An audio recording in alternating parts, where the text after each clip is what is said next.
Hello. Hello. Good morning, ma'am. Good morning. First of all, on behalf of Kalpana Foundation, we would like to congratulate, thank you for accepting our request. Students, they have participated in various essay competitions, including Earth-like planets. We have we have received more than 400 entries related to Juno spacecraft, remote sensing. So we expect this at least 15 minutes if you can guide us for Earth-like planets, and we would like to learn from you regarding your journey from Jalgaon to NASA. And then some of the students are going to ask you their questions. Sure, yeah. Sounds great. Yep. So, yeah, I was hoping I would get 5 more minutes, but yeah, we could get started. Just give me a couple of minutes. I'm going to step away and then come back. Okay? So, it's not 6:30 yet. So it's a Sunday morning, and so you know how Sunday mornings are, right? So yeah, it's an early morning for me, and as you can see, fall has started here. It's the season of fall, and it's quite dark. So yeah, I've been. But give me just 5 minutes. I'll get my cup of tea, and I'll join you guys right away. Okay?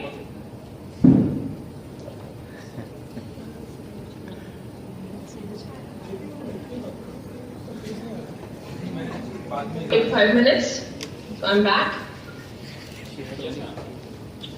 Okay. So should I get started? Yes, ma'am. All right. So namaskar and a very good evening to you all. How are you all doing today? Fine. How's your Sunday evening coming along? It's rainy here. All right. Okay, so what I'm going to do is I'm going to share the PowerPoint that I've created. So let me share my screen. Can you give me access to be able to share my screen? Let me see. Oh, I can. Okay. All right. And I have a sequence. So I know I worked on the Kepler mission, and you all want to hear about my thoughts on Earth-like planets and what all we've found so far. So I'll talk about that as well. But what I'm going to do is I'm going to start with the slides that I have about my journey, and then I'll dive into it, because I think you all should know about me first, right? Before the work that I have done, before I talk to you about the work that I've done. So let me start with that. Share screen and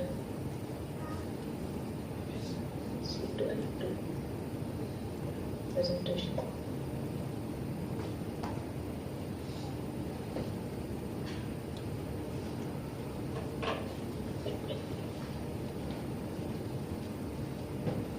Okay, do you see my screen? Yes, yes. Okay, you see the slides, right? Yes, yes. Okay. So, yeah, this is about my journey so far towards my childhood dream, which started like when I was 7 years old, and we had a book fair at our school. St. Joseph's Convent School is where I studied in Jalgaon. I'm sure you all have heard about Jalgaon. So that's where it all started. In that book fair, I got to take a look at a few books about the US space shuttles, US space program, the Russian space program. At that time, it was at their peak. The space shuttles were flying quite often to put the International Space Station together. And looking at the pictures in that book, the thought that came to me was, if I want to become anything in my life, it is this. I want to become an astronaut. Now, I had this dream, but I did not know how to go along, trying to work towards it. So I started off, while growing up, thinking about I will become a fighter pilot, like our only role model in India, our astronaut, Mr. Rakesh Sharma. But the thing was, Indian Air Force wasn't accepting women as fighter pilots yet. And so I still decided I'm going to pursue it, I'm going to apply, even if they reject my application, or maybe things will change by that time. That's what my thinking was. So I kept working towards it, but I couldn't apply to the program. I got the application after I finished my bachelor's, and it turned out they needed a perfect 20/20 vision. And I did not have that kind of a vision at that time. I had a slight myopia. It was a very slight number, but that kept me from applying. And then everything fell apart for me. I didn't know what to do next. And I just went ahead and did, my dad suggested I should do a master's in computer applications, which was a new program at that time at our university, the local university, North Maharashtra University. And so I applied to that. They were only accepting 30 students. It was tough to get in. I applied to that, got accepted luckily, and I did my master's. And then after working in Mumbai for a couple of years, I came to the US as a software engineer on the H-1B visa. And after having worked in the US for about 3 to 5 years, I found out there's a NASA Ames Center here, NASA Center. I was watching the space shuttles launch frequently, and again my dream that had become kind of dormant, it started beckoning me, and I thought I should do something about it. Even though it was kind of late, I had a 3-year-old, I had a full-time job, but I still decided to do something about it. And so I applied for a second master's, which was in aerospace engineering, because my thinking was, if I want to do something in space, even if not just be an astronaut, even if I want to do some research for NASA, I do need to get a degree in aerospace engineering. And so I started working on that. And after that, I wasn't a US citizen yet. Even after I finished my master's, I still did not get accepted for any position at NASA. I wouldn't even get a single call, actually. So I had to wait a lot of students asked me, how did you get into NASA? What do you have to do? So I really had to wait a long time. It was not an easy journey. I kept applying. It was frustrating. I was still working in the software industry and not having a lot of fun with it. But eventually, in 2012, when I was about to become a US citizen, that's when I got this call to work on the Kepler mission. And I had one single interview with a team of scientists and managers and engineers, about 10 to 12 of them. And in that interview itself, they really liked my aerospace and software engineering combined background and my interest in astronomy. And they hired me then and there. So it was just a matter of waiting to become a citizen that was holding me back. But ever since then, it has been a lot of fun. I have enjoyed it. It has been tough. It has been a struggle because I do have to commute a lot. I was working from home when I was working as a software engineer for Oracle almost every day. For just 1 week we would all get to work. But this has been a very, what would I say, a satisfying journey so far. I have been able to, other than my software engineering role at NASA, I have been able to pursue things to work towards my dream, my goal on the side. It is not related to my job. I'm doing this something in addition to work.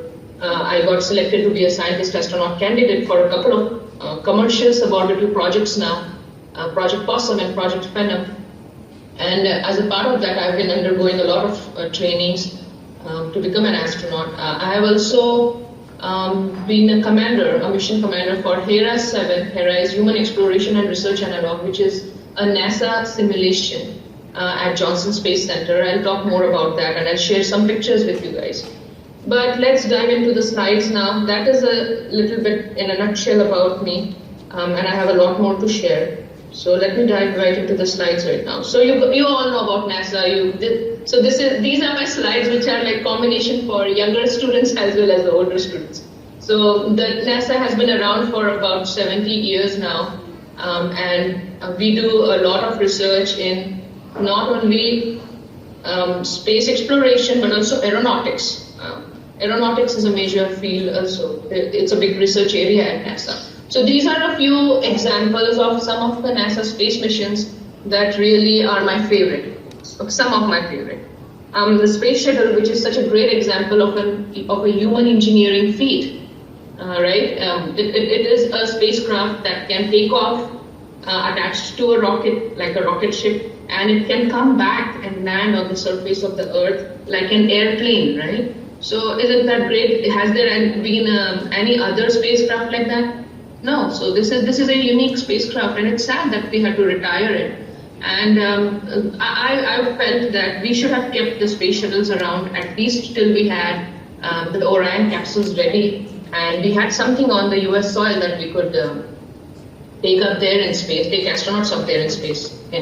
But it was proving very expensive, and Every space shuttle mission cost $6 billion. Do you guys know that? It cost a lot of fuel. It was expensive to maintain. There was a lot of teams. There were a lot of teams that were working on maintaining the space shuttles.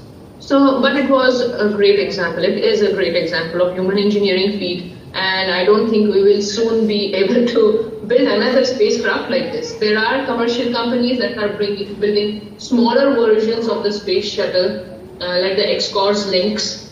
But the thing is, they are still going to be really small. The space shuttle could carry about 7 astronauts, including the payload that they carried, right? So it was a big. I got to try the space shuttle mock-up at Johnson Space Center, where the astronauts train. What I got to see was the astronauts use only the front portion of this, the cockpit.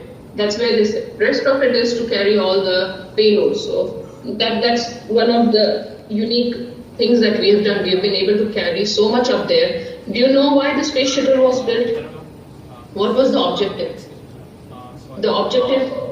Well, sorry, this is one thing I don't like about the online sessions. They are great, but there is no interaction. I can't see what you guys are saying or what you guys are, what your expressions are. So yeah, go ahead. So we are having your first slide still. So come out of presentation mode so we can check your second slide or third slide. Sorry. Oh, okay. You want me to stop sharing? Is that what you're saying? No. Actually, you have kept it in the slideshow mode. That's why you're changing the slide, but we are not able to see on the screen. So stop. Now share the screen, but don't put in the slideshow. Oh, but then that won't be any fun. You won't be able to see the slides. I have done this actually in slideshow mode. Hang on, let me try one more thing. Hang on.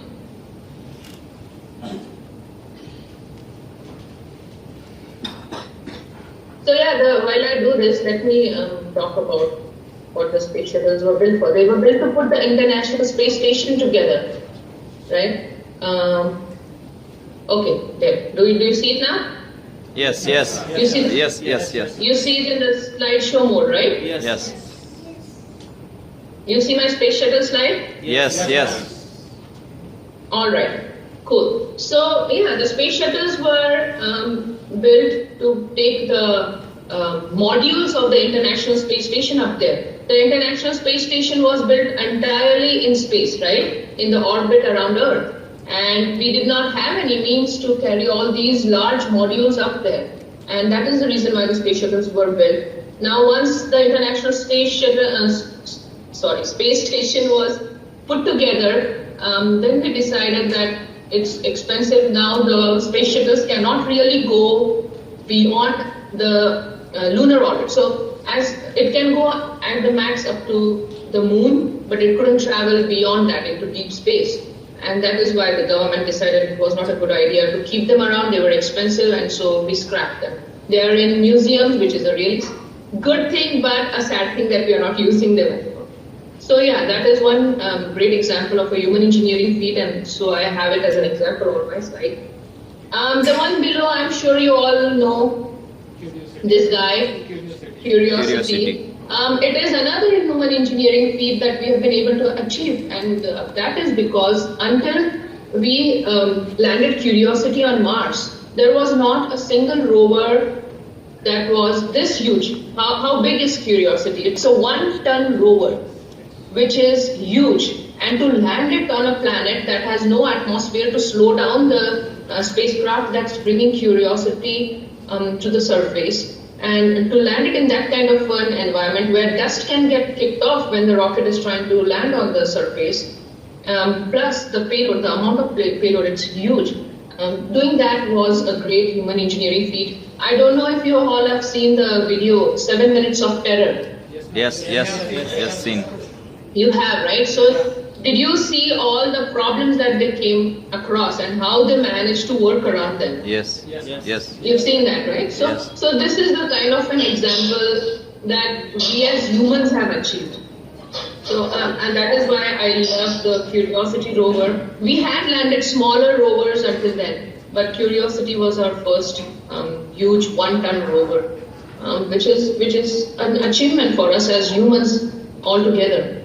The third spacecraft I really admire is, which one is it? Voyager. Voyager. It's Voyager 1, and it is special because it has entered the interstellar space. It's the first man-made machine that's gone into interstellar space, crossed the borders of our solar system, the heliosphere, and it has entered the interstellar space.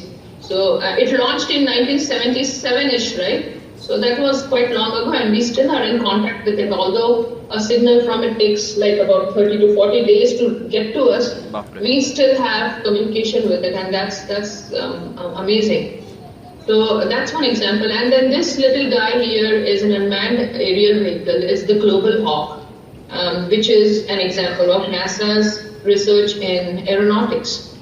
This unmanned aerial vehicle is used to explore extreme environments where we as humans are not able to go in easily. It is a threat to our lives. So one example the Global Hawk has been used in is the hurricanes. Right now we have Hurricane Matthew on the East Coast, and it has caused quite a lot of damage. And we had a superstorm. So these kind of hurricanes and superstorms are what we want to understand. What is going on with them? Can we predict them any better? Study their properties? And that is why we've been using this unmanned aerial vehicle.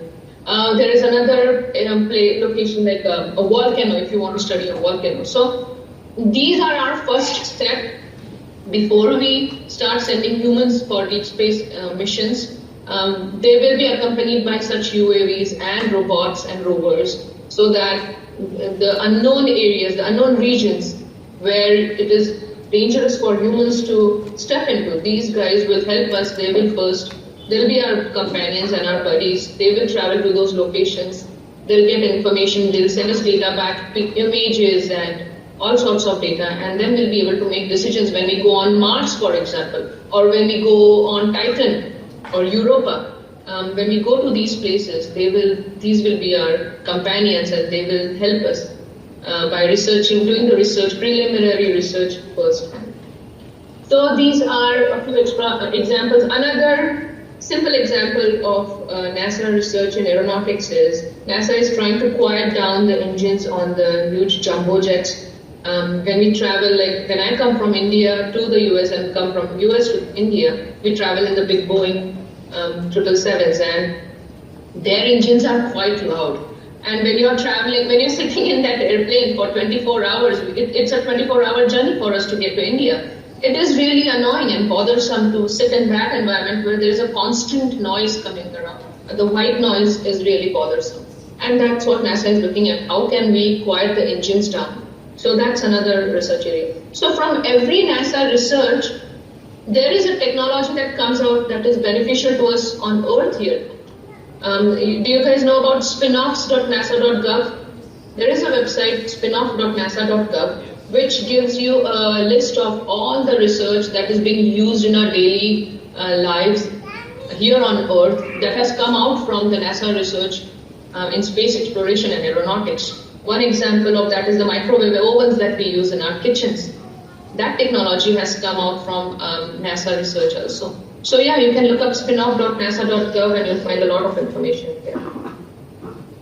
So moving on, this is for the little kids. I won't spend time on that. A little bit about me, my background. So like I said, I did my bachelor's in physics because at that time, the requirement for joining the Indian Air Force as fighter pilots was either you have a degree in physics or you have a degree in engineering. And my dad had told me, whatever you do, you have to do it in Jalgaon. I'm not going to let you travel outside anywhere for studies. So I picked up physics, which was easily available, and it was my area of interest also. Astrophysics was my area of interest, but I couldn't do a degree in that because we did not have anything at that time in astrophysics. I did my bachelor's in physics. I taught our college in that. I got a distinction. I really loved physics, but then I didn't want to do a master's in physics. I wanted to do something different, so I went for master's in computer applications. Then I did my aerospace engineering. After coming here, I got selected as a senior principal software engineer on the Kepler mission. I was working in the Science Operations Center. But apart from my work, now what I've been doing is to become an astronaut, you don't just need a degree and a few skills. You need to acquire a lot of skills, especially now when we are looking for deep space missions. We need astronauts who can be engineers, who can be doctors, who can be plumbers, who can be cooks. They need to be, one person need to be able to do a lot of things. Because on deep space missions, there's not going to be a plumber to help them fix the toilets if the toilets break. There's no one going to be there to cook food for them. There's no one going to be there to fix any issue that they have with their body, be it their teeth that break or be it their arm that breaks. They will have to be doctors to fix themselves. So these are the kind of skills future astronauts are going to need for deep space missions. So the more they know, the better. They have to be pilots also. That is the reason why I've been training to be a pilot, and being a pilot was always a goal too. It has been, so as a mom, as a working woman, it has been difficult for me to do everything. I have been going at a very slow pace because my family comes first. But I am doing every little thing and I'm enjoying the journey. So that is important. And I'm sharing and guiding youth like you and younger generation, so that whatever I missed out on, the guidance that I missed out on, I want to share it so you guys don't have to spend as much time in researching and finding out what you need to do. So yeah, that is one thing. I love scouting, so I have two boys. I was a den leader for my older one when he was a Cub Scout. Now I am an assistant scoutmaster for his troop, and I'm continuing to work with my younger son's Cub Scout den as a den leader. I love adventure sports, so I've been, for my birthday, I tell my husband I don't want any other gift, just give me that money and I'll go have some fun like skydive. So I went skydiving a couple of times on my birthdays, one from 15,000 feet and once from 13,000. It was a great experience, being able to just free fall, and then when the parachutes come out, you are sailing like a bird. So it was a beautiful feeling, great experience. I like to participate in adventure sports. And then that's me on our Kepler website. When I did some talks back in 2014, they really liked that I was doing this outreach for Kepler mission. And so they put it up there on the Kepler website. It's still out there. I've also been participating in a lot of simulations and studies. I got to participate in a simulated microgravity fluid loading study. I was the mock-up astronaut. And what they did was they wanted to study when astronauts re-enter the Earth's atmosphere. There is a lot of impact, right? And that takes all of the blood up again back to your head. And how can we, they get dehydrated as well. So how can we balance the amount of fluids in their bodies? So I was put in a head down tilt position, 6 inches, and that I was kept in that position for 8 hours on 2 different days. They had some salt tablets that they loaded me with, so I had to take those in and drink water with it, lots of water. And how that difference, and the other day I did not have to take the salt tablets for 8 hours. So how that difference compares and how it impacts our body. They were monitoring my heart. So they were doing an ECG constantly for those 8 hours, every 30 minutes. So these are the kind of studies I got to learn from that my heart is strong and I'm physically strong and eligible to become an astronaut. So these kind of experiences give me that understanding. High Seas is one of the simulated missions. So in Hawaii, there is a location which is like, it has a habitat, and astronauts or mock-up astronauts are kept in there for about like 4 months. It started off with 4-month missions. They're locked down in there 4 months, 6 months. Then there was an 8-month, and now recently there was a 1-year mission. I'm sure some of you must be following it. So I got selected to the crew when we were doing a 4-month mission, but unfortunately I could not get away from work. I could not get the vacation time from work for 4 months. No one will be able to, right? So I had to miss out on that opportunity, but I have been doing the mission support for High Seas since then, and that has been a great experience. And then, to become an astronaut, you need to really stay fit, right? That is the reason why I've included that. like when I got selected for the Hera mission, we had to go through the Type 3 Air Force medical exams, which are what the astronauts have to go through too. So they test your not only vision and hearing, eyesight and hearing, but they also take your blood samples to make sure you are not drinking, you are not smoking, you are not on drugs or anything. And of course, I do not even like to drink soda or anything. So staying fit, keeping your body fit is a really important factor. Exercising, running. I try to do a mix and match because I do not like to just keep on sweating in the gym or something. So I do some gym, running, cycling. Swimming is one of my favorites too. So trying to keep all of those going.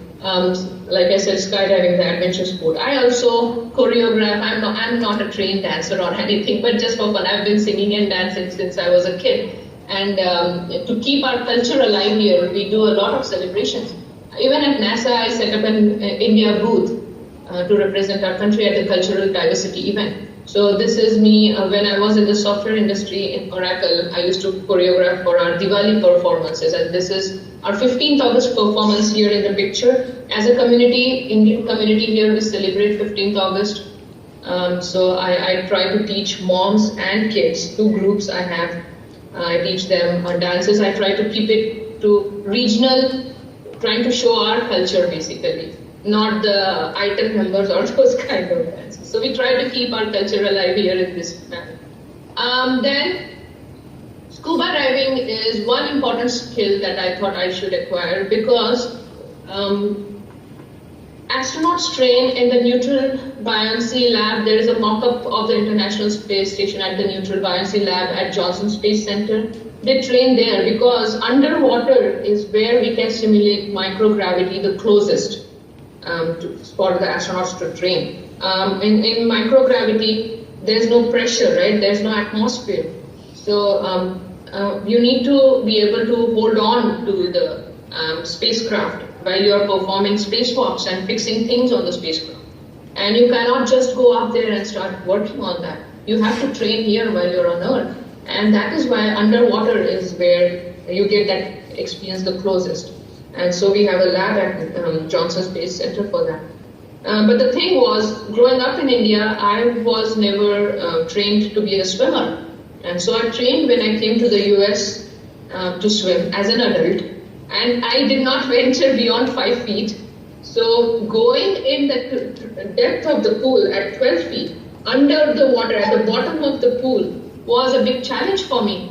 In India, we are not taught to be very adventurous, right? So we are very scared of things. Although when I did skydiving, I was not as scared as I was while breathing underwater. Even though I knew there was a air tank on my back, and I had the source to breathe, it's all in your head to be safe. And that's true. It was in my brain that, what if I drown? What if I drown? What if I die here? And then in the first day, I had a lot of difficulty. But the second time I went, I had trained my mind that, no, it's okay. This is what I have to do. This is how it is going to be out there in space.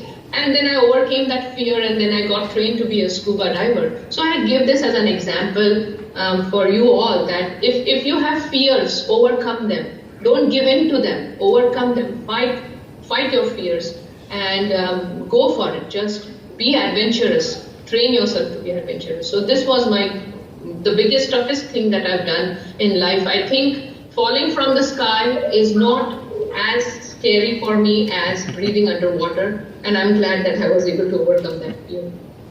So these are the kind of things I've been doing. So I'm going to now dive into, I have some more slides here about the projects that I've been working on, PROSM and PHENOM and then Hera mission.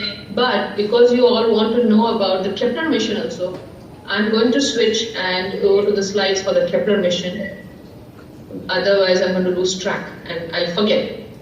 So let's go and look at the slides. Stop sharing this. Go back here. How is it going so far? Has anyone fallen asleep? No. No. Okay. I'm not putting you to sleep, right? Okay, so let's go to my Kepler slides. I shared this one.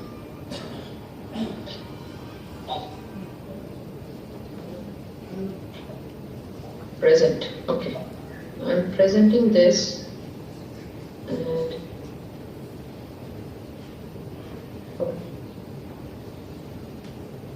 just be patient with me. I'll have to separate the tab if I want to share the entire screen. Okay, there we go. And that one, and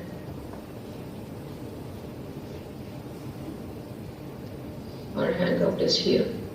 Share screen. This one. Okay. Do you see it now? Yes. Yes. The RV alone slides? Yes. Yes. All right. So these are my Kepler slides that I've been using to talk to students about Kepler on. Oops. Okay, here we go. RV alone. That is the question we are trying to answer using the Kepler telescope, right? And again, we don't want to go through these slides again. Okay. So Kepler has been named behind Johannes Kepler because, as most of you know, Kepler proposed the planetary laws and how we can find out if there are planets around stars, and that is the reason why we've named it as the Kepler mission. These are the men behind the mission. So Bill Borucki and Dave Koch, we call them the men behind the mission. They were the principal investigators for Kepler. Why this is important is because they proposed the Kepler mission to NASA 5 times and it got rejected. The review board would say, oh no, this cannot be done. So every time they went back, fixed something and brought it back. And the 6th time finally Kepler got approved. So from this, what I tell little kids is, you should never give up. Look at them. They kept at it 5 times they got rejected and the 6th time they got accepted. And look at Kepler today. Kepler is the first telescope that has confirmed to us that yes, there are planets other than the Earth. We knew that there are, but we did not have the proof, and that's what Kepler gave us. It gave us the proof that yes, there are planets around all the stars. Each star has at least one planet around it in our galaxy. So there are trillions and zillions of planets out there, and of course, then out of those, there is a probability at least one of them should be Earth-like, right? And we are finding more and more of those kind of planets. So Kepler's mission was to search for Earth-sized and smaller planets in habitable zone around sun-like stars in our galactic neighborhood. Now the reason why we were looking for sun-like stars only and Earth-sized planets only is because this is our model. We know that Earth is in the habitable zone around sun-like star. We don't know about M-dwarf stars, how the habitable planet would be in that, right? We have never seen a planet around M-dwarf star. We have never been there. So Earth and Sun is our model to compare with, and that is the reason why we've been looking for Earth-sized planets only and around sun-like stars. So this is a big, huge presentation. There are about 40 slides in this. I'm not going to go through each of them. I'm going to skip and just discuss the major areas like what makes our Earth habitable, air, water, and having a hard rocky surface also. I'm sure you all know about that. If it's a gaseous planet like Jupiter or Saturn, will we have a probability of forming life there? No, because we need a hard rocky surface for water to exist and for a life to form, for vegetation to form also. Our atmosphere is what makes our Earth habitable also. Now, the habitable zone around different types of stars differs. Hotter stars will have the habitable zone. This green is the habitable zone, right? So it will be further out because the heat is reaching all the way up to here. So the habitable zone is here. This is our sun-like star, and here's our habitable zone, and we are right here in the right position, in the right spot in the habitable zone. And cooler stars, dimmer stars, the M dwarfs, they are going to have the habitable zone further inside. So do you see the difference? Every star, the habitable zone of the star is going to depend on the temperature of that star, how hot it is. And that is one important aspect when we are trying to look for Earth-like stars in the habitable zone. We have to keep this in mind. What kind of star are we looking at? Again, this is another map of the habitable zone. These are the different types of stars that we have known and studied so far, and this is our Earth here in the habitable zone. Mars is like a little further out, and that is why it missed. But it did have water and some kind of something must have existed on it millions of years ago, even though we don't see it now. Right now, it had atmosphere, it had water, it had a magnetosphere even, which is really important too. What was Kepler looking at? Kepler was looking at only one section of the sky at about 200,000 stars. This is an older value. And we were looking at it up to 3,000 light years away. So that was how strong this Kepler's photometer was. It could look up to 3,000 light years away with quite a lot of precision. This is how the Kepler's field of view looked like. The photometer that was on Kepler, it mapped onto the sky here in this region. The photometer is in great shape, only it has lost its gyroscopic wheels. But what we are doing is we are using the sun's plasma rays and the pressure that it causes on the solar panels of the Kepler to keep it oriented and keep changing its angle. So we have to keep changing its angle depending on where the sun is, but we are still able to use a telescope, and we are doing something called the K2 mission, where it's looking at a lot of other objects around us and studying those objects. Coming back to the actual Kepler mission, what we were looking for was, we want the planet that is the same size as Earth, because we know if it is bigger than Earth, it becomes something like a Jupiter. If it is smaller than Earth, it becomes like a metal planet, an iron planet. And we can't live on an iron planet, right? And that is the reason why we are looking for the right size. It gives us the right density. We found Kepler 20e, which was a special planet because it was the first rocky planet that we found. But it was super hot. Look at how hot it is. It is very close to its star. It's tidally locked, and so it's of no use to us, kind of. But it was special because it was our first ever rocky planet. Moving on, we found Kepler 22b, which is neither Earth size nor Jupiter size. We feel it's a little bit smaller than Neptune, but it does not have enough density to become a rocky planet. So it's a water planet, basically. We feel there is no evidence, but from the data that we have, scientists think that it is a water planet. But it is, because it's a water planet, it's habitable, right? There can be life in aquatic life on it. There might be fish on it. So it is still habitable, and that is why it was special, because it was the first water planet which we think is habitable. So Kepler 22b was special in that way. This was the first planet that we found. Which one is this? I don't remember the number, but this was 10% bigger than Earth. It is in the habitable zone, but its star is an M dwarf. So we cannot say it's an Earth twin. It's an Earth cousin because of the size and because of being in the habitable zone. But it's not. Its star is not like our sun. It's an M dwarf. So we cannot say it's an apple-to-apple comparison, basically. And that is why we are calling it an Earth cousin. 152e, I think, was the number of this planet. So this is in brief that what makes a planet rocky. If it is more dense, then it becomes a metallic planet. If it is less dense, then it will be ice or a gaseous planet also. So the making of Kepler, just a few slides, we'll skim through these really quickly. That's the Schmidt corrector, the spiral, the focal plane on which the photometer goes. This is the actual camera with all the CCDs on here. And then I think that's the mirror. This is the sunshade, which protects the sunlight from entering the telescope, upper telescope housing, lower telescope, and these are the spacecraft bus integration. So this is what propels the spacecraft bus integration.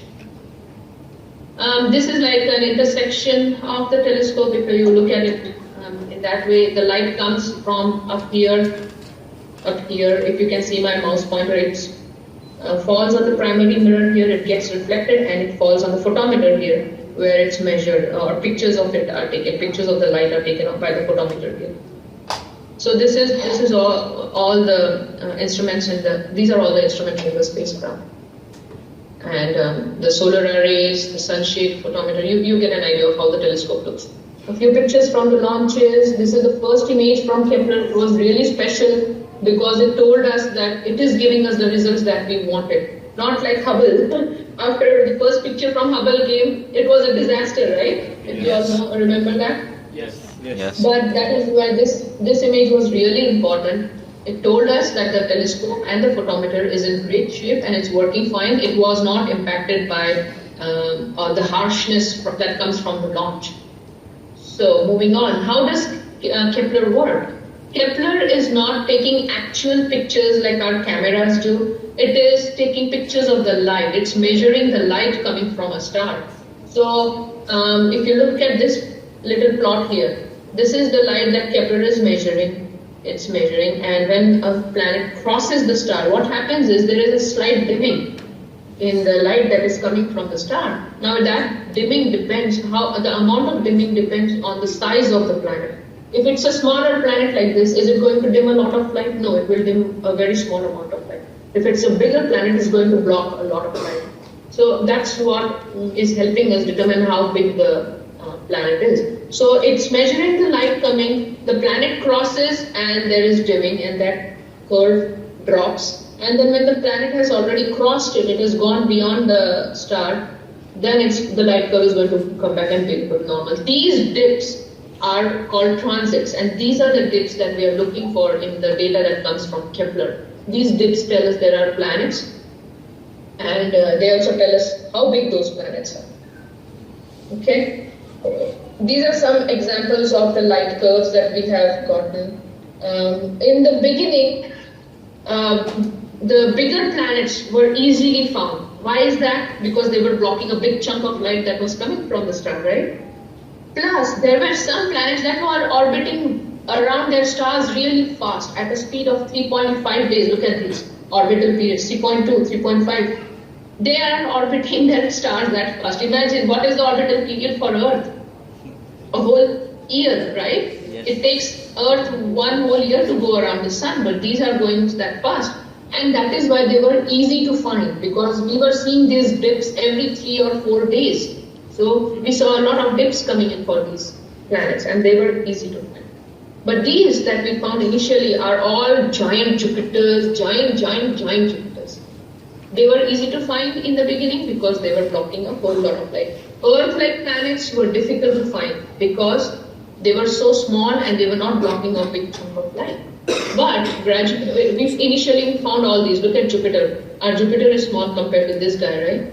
So these planets were the ones that we found in the beginning because they were huge. Slowly, as we fine-tuned our software to look for smaller and smaller planets, we started finding more Neptune-like planets. And now we are finding more and more Earth-like planets. Look at where our Earth is. It's like one of the tiniest planets we've seen so far. But the good thing is now we are at a stage we are finding more and more Earth-like planets.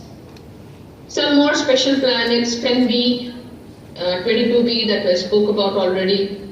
This was Kepler's first multi-planetary system. Until then we knew only of our solar system that had more than one planet. So Kepler 11 was the system. All the planets are quite close to the star. They are not in the habitable zone at all, but it's special because it's the first ever other solar system that we found. And this is just an artist's depiction. These are not real images. Tatooine, the most special. If you guys are Star Wars fans, I am a Star Wars fan, you can call me a kid. But Tatooine is a special system. Luke Skywalker's planet that has 2 suns in its sky. And we found that fiction coming into real life, a fact. It became a fact when we found Kepler 16b. It has 2 stars that are orbiting each other, Kepler 16a and b. And then there is a planet, Kepler 16b, that is revolving around that. So if you're on 16b, this is how your sky will look like. And little kids really get excited seeing this. Oh wow, they know. So that is the reason why I included this guy in the Star Wars system. So isn't that amazing? In real life, we have something that we thought was fiction actually. So, a great find. And then now we have been finding, like I said, more and more Earth-like planets. Super Earths were what we found earlier. The orbital period of 62F is 267. It is 40% larger than Earth, so we are not calling it Earth-like planet, but it's 1200 light years away, so I don't think we'll be able to study it more in the near future. 62E is another one. This is the Kepler 62 system. So in that we have two habitable zone planets actually, 62F and E. I think this might be more Venus-like, E, especially because it is in the same region around its star where Venus is in our solar system. Here, look at this one as a comparison. Moving on, 69 is another similar one. 186b, which I told you about, is an Earth cousin. So it's an Earth cousin. Why again? Because it's not revolving around a sun-like star. It's revolving around an M-dwarf star. It's in the habitable zone. It's only 10% larger. Had its sun been like our sun, it would be exactly like Earth. Its orbital period is 130 days. But just because its star is dim, it becomes an Earth cousin and not a twin. 186F is in the habitable zone, just like the Earth also. But 186 again is an M dwarf. So what is different about M dwarf? Look at how big the sun is and how hot it is. M dwarfs are cooler, right? They are cooler, they are smaller. So the amount of heat reaching out from them is going to be not that further out compared to our sun. So the habitable zone moves in closer to the star. It's smaller, cooler, dimmer. But there are a lot of M dwarfs in our galaxy. Look at that, 7 out of 10 stars in our galaxy are M dwarfs. The sun's nearest neighbors are M dwarfs. So because the amount of heat and the radiation coming out from that star is not reaching the planets in the similar manner as the sun, the interaction with their planets of the M dwarf stars is different, right? The amount of gravity, the amount of radiation is going to be different because the star is smaller and cooler. So I hope you get the idea of what I'm trying to say here. And so it's not an apple-to-apple comparison. It's not similar to our Earth, basically. Detecting planets around M dwarfs is easier because you see big dips compared to sun, because the sun's light is so strong whereas the M dwarfs, the intensity of the light is not that strong as the sun. So the same planet will cause a bigger dip if it was going around an M dwarf. And then there was a movie, but I don't think we'll have time for that. You can just Google the Kepler movie. So this is talking about what K2 is doing now. K2 is looking at protoplanetary disks. So how planets are formed in the protoplanetary disks. It is studying galaxies and nebulas and all those kind of things. Kepler's second line. But yeah, my objective was you all wanted to know more about the Earth-like planets. So are we alone is the one question I posed to everyone at the end. There is not a possibility of us being alone at all, because on Earth itself, in extreme environments, we find life, right? Even in the form of microbes, it is still life. In dark caves where light cannot reach, we have found existence of life. We have found in volcanic places where the liquids are really toxic. In that kind of environment, scientists have found microbial life. So now that we're finding more and more Earth-like planets in habitable zone, there is a big probability that those have liquid water and those will have life in some form. If not in complex form as evolved as us humans, but there should be life in some form. And I would be surprised if there is no life in complex form also. The problem is light takes a lot of time to travel from one place to another. So even if we have sent out a signal, or even if some life form like us has sent out a signal, it's going to take years and it might get lost. There is so much going on. Even Kepler, when it looks at those transits, we have a lot of false data coming in. Because behind a star that we are studying, there might be a galaxy far out there, further out, millions of light years out. But still it will cause some disturbance in the data that is coming. So we call it like phantom data, it's false data. And scientists have written algorithms to filter out that kind of data. Why I'm coming to this slide is, after Kepler, TESS is another telescope. What is it? Transit Exo-Survey Satellite. Transiting Exo-Survey Satellite. It is, Kepler was looking at only one section of the sky, right? TESS is going to look at all the sky, 360 degrees around the Earth, and it is going to look at the stars that are closer to us. Because Kepler gave us planets that are around stars which are hundreds of light years away, and we currently do not have the technology to travel to those stars. But the objective for Kepler was to see if there are planets around stars that are so far out Now that objective is fulfilled, but now we want to know if there are habitable zone planets around the stars that are really close to us. And that's what TESS is going to do. It is going to look at all the stars that are 4 light years, 5 light years. The closest to us is about 4 light years, right? What is the name of that one? Alpha Centauri star. Yeah, the Alpha Centauri. So that's the one that we know now there is a planet around, but we are not sure if it's in the habitable zone, and we are studying that. But TESS is going to help us do that, find planets, habitable zone planets around stars that are closer to us. And what James Webb is going to do, James Webb Space Telescope, it's going to be further out from where Hubble is even. It's going to be in the middle Earth orbit, and it is going to look at the atmospheres of the planets that are in the habitable zone around stars that are closer to us. It will be able to study their atmosphere and see if there are traces of water vapor or signs of habitable gases in the atmosphere, methane, nitrogen, and oxygen. And that will help us further narrow down. Oh, okay, this planet has water vapor in its atmosphere. That means it has water, and that means it might have life.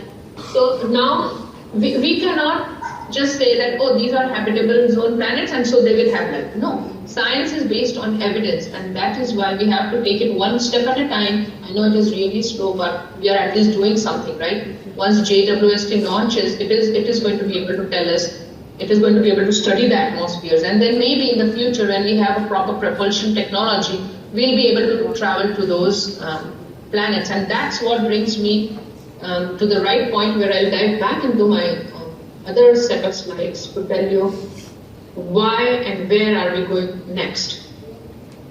So, any questions so far, or should we keep questions to the end and keep going? Keep going. How much time do we have? How much time do you all have? Because I can keep going for another hour, but I see it's 7:22. So you guys tell me. 30 to 40 minutes. 30 minutes? All right. Sure. So let me bring us back to these set of slides. Share screen and this one. So I've been. Do you see my screen? Yes. Slides again? Yes. Okay. So I have been a scientist astronaut candidate for POSSUM and PENM. These are commercial suborbital projects right now. The commercial space industry is coming up at a great speed, and we have a lot of research that we need to do where we can use the commercial spacecraft. And that's what these two projects are trying to do. I won't spend more time talking on this. I got to train in the Final Frontier Design Spacesuit. You can visit my website and my page and read more about it. I've given more details on my website, animapatil-sabale.com. And then I got to train for anti-G maneuvers. So when high gravity sets on, when you experience 4Gs, 5Gs, how do you? People tend to pass out. Someone can become nauseous. Every person's body reacts differently. Some will pass out, but I found out, and we found out that women's physics is much better off to handle higher gravity. So good in a way, girls, train yourselves to become astronauts. We are better designed for deep space missions actually. Okay. So it was great. That is because, I'll just give you the reason really quickly, because, and especially shorter people, it's good for shorter people. Women's bodies are designed in such a way, especially the distance between the heart and the brain. That's what gets affected when you are experiencing high gravity, right? All the blood is being pulled towards your feet during launch. When you're launching into space, all the blood is being pulled toward your feet. That is why you are lying down on your back and launching into space. When the blood gets pulled towards your feet, the heart cannot send as much blood up to the brain, and that is why some people tend to get nauseous, they will pass out and all, and that is why you have to train for the anti-G maneuvers. But because the distance between a woman's heart and the brain is less, that doesn't happen all of a sudden. The heart is still circulating the blood, the brain is still receiving some amount of blood, and that's the reason why we tend to tolerate high gravity better. So yeah, now the next thing is simulated missions is what I'm coming to. Why are we doing simulated missions like the Hera, for which I was a commander? The reasons behind that, and I think you guys already had a session with who Mr. Zubrin, right? He's in the Mars Society, and he must have spoken to you why we are going to Mars.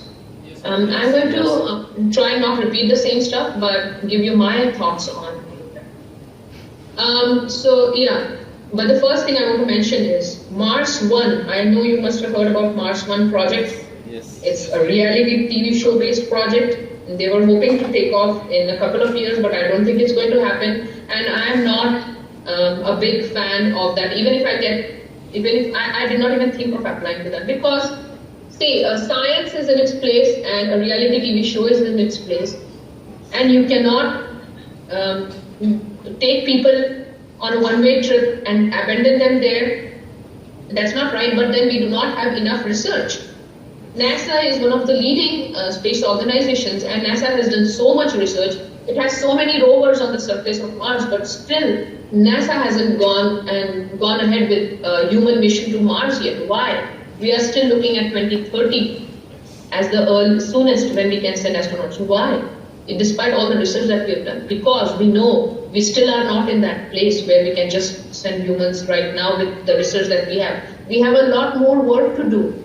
We are going to put people at risk if we send them to Mars right now with the technologies that we have and with the research that we have in place. There is a lot of work to be done. I am doing my PhD coursework, and trust me, there are so many areas out there that we need research in before we can send humans to Mars, that we are definitely not ready, and I'm not a big proponent of the Mars One kind of solution. So coming back to this, why I'm saying we need to do a lot more research. Let's look at that. So where have we been as humans so far? We have been to the moon, and we have been to lower Earth orbit, where we put the International Space Station together. This is a picture of the International Space Station. It's a football-sized laboratory. You all know about that. I'm not going to repeat that. It's for my younger kids when I talk to them. This picture I love is because we have always seen a sunrise and a moonrise, right? Have we seen an Earthrise? No, there have been a very few lucky people who have been able to see an Earthrise. And it tells us that why are we going for space exploration? Why do we keep doing all this? Why people ask, why does NASA spend millions of dollars on this? Let me tell you, NASA's budget is just 1% of the entire US financial budget. And it's sad that it doesn't get more, whereas it should, and so much of our money is spent on everything useless around the world. I wish that money would come to space exploration. We would be doing much more research, and we would be on Mars already by now. Sorry, did you say something? No. Okay, so going on. So this is the reason why we need to keep doing space exploration. It gives us a view. This picture gave us a view of our Earth and how fragile our planet is. But yeah, this is the furthest we've been, and now the time has come that we need to move further. We have been to the moon, we have been to the lower Earth orbit. Let's move and look beyond it. If an asteroid comes hurtling, we need to be able to understand how to grab it and deflect its orbit so that it doesn't come and cause harm to us here on Earth, and we don't go extinct like the dinosaurs did. And being the greedy race that we are, we want to go and mine all the diamond and the gold on those asteroids. So commercial companies are already planning those kind of missions to asteroids. We need all the gold and all the minerals, valuable minerals that they have. But jokes about, grabbing an asteroid, trying to deflect its orbit is one of the missions that NASA is looking at, so that we can protect ourselves in the future if something like some event like that happens. This is 186F that I showed you. That can be our next destination if we get the right technology, right? Mars is our next destination because Mars is the closest to Earth. It's like a sister planet, our closest example, and it had a life, and we want to understand what happened to it, and will that something similar happen to Earth? Why did it lose its magnetosphere and its atmosphere and its water? And we as a species, if you have seen Elon Musk's video, that's what we say that we as a species, we need to spread out. We can't stay on this one planet and die, all of us, wait for our race to be eliminated, our species to be eliminated. So we need to spread further out and take that technological challenge. And because Kepler is so close to me, it's such a favorite of mine, I always have to include Kepler, right? So as we find more and more habitable worlds using telescopes like Kepler, we are getting very close to finding an Earth 2.0. So by the time we find it, we should have the experience to travel out to further deep space objects, so that when technology improves, the propulsion technology improves, and we are able to travel to planets that are far away, when we find the Earth 2.0, we should be able to travel to it. So that is the reason why these are going to be our next destinations. Kepler 450 to be, I keep mixing it up with 186. So preparing for deep space missions. We have been doing that a lot in the movies, right? But are we ready for it yet? Not yet. We don't have these kind of spacesuits. The Martian had a biosuit. This is a biosuit too. Biosuit, we are nowhere close to even doing any kind of implementation on. There is very little research being done so far in biosuits. They are really difficult. What makes a spacesuit bulky is the life support system. And here they are showing that we are using nanotechnology for the life support system, which is still a fiction. It has not come into reality. So we need these kind of spacesuits. We can't send astronauts with those big bulky spacesuits. Plus the radiation, the amount of radiation and heat on Mars is extreme. During the day it gets as low as in the negative hundreds during the night time, sorry. And during the day it gets really high, up to 70 degrees Celsius. So we should be able to handle those kinds of extremes. When we step out, our spacesuits need to be able to handle those kind of extreme temperatures. We don't have a proper spacecraft yet. This is the Enterprise, but we are very far away from the Enterprise. We don't have a proper spacecraft. The Orion is the only spacecraft right now that can take us to deep space, but it is still in its test phase. And in this couple of years, we are going to know it's going to go up to not beyond lower Earth orbit and come back, and the tests are still ongoing. So there is still some time for the Orion to be ready to go to Mars. But yeah, these are the kind of things we need, which we don't have right now. And these are our future destination, Mars. And this is the spacecraft Rosetta, which unfortunately the mission ended recently. And that's what NASA is planning for now. We want to go further out. Now, before we go further out, what do we need? We don't know how humans are going to be. A Mars mission is going to take a minimum of 4 years. 8 months to the planet, 8 months back from the planet, and then 2 years of research. We are going that far, millions of miles away. So we need to live there and do proper research. And for that, it's going to be a 4-year mission. We as humans are social beings. We need people around. So if we are going to be sending humans in a confined environment, a tin box basically, right? A spacecraft is going to be a tin box. If we are going to send people in a tin box, they have to travel 8 months to back and forth, and they have to stay in a habitat there, because the Martian environment is 95% carbon dioxide, not at all suitable for humans to just step out and breathe, just like here on Earth.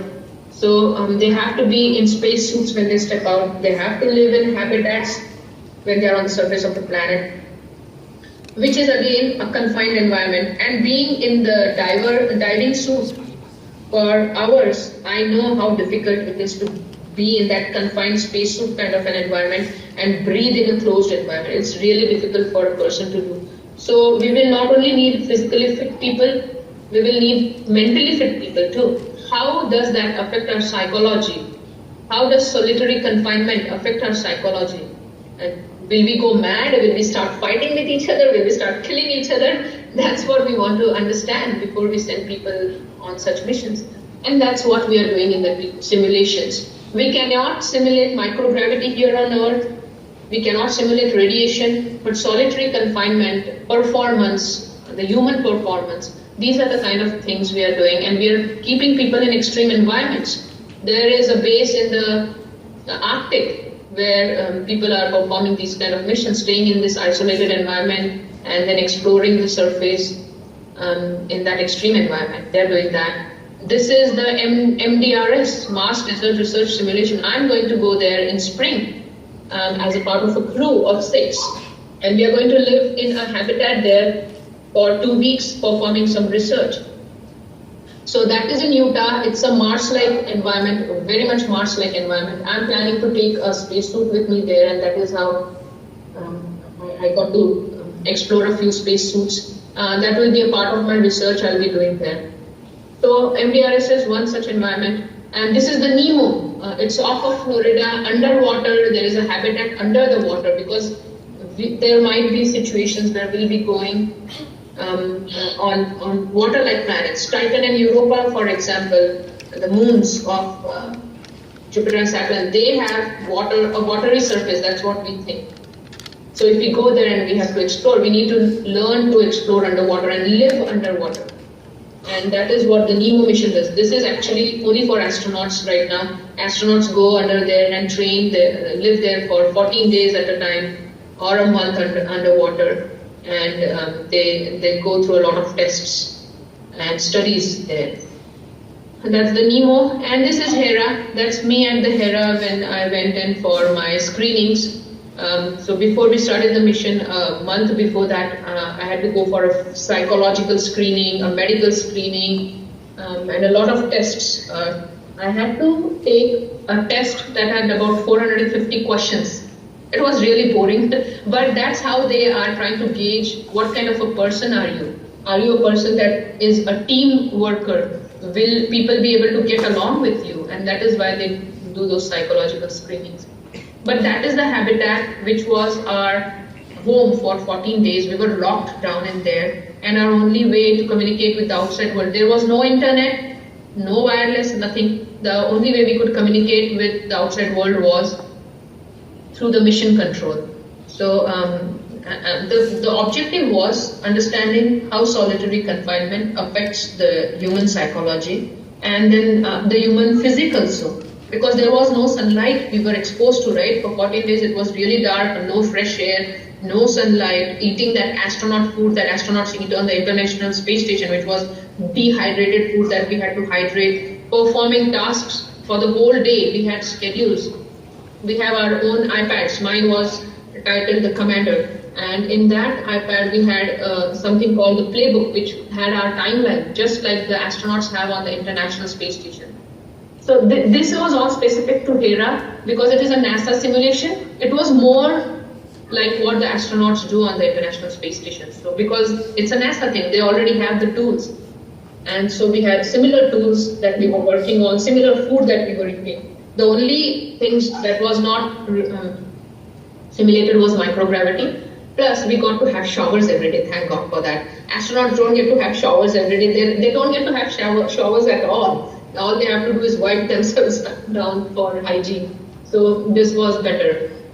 But yeah, the reason why we need simulations is we want to understand human performance and psychology in extreme environments, and that will give us an idea of what do we need to do before we send humans on such deep space missions. What actions do we need to take? We can definitely help them if we know better.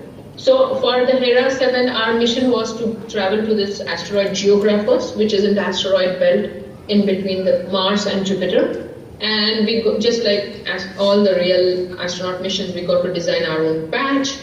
We were 4 of us. Our mission was to graph us, so we designed this patch.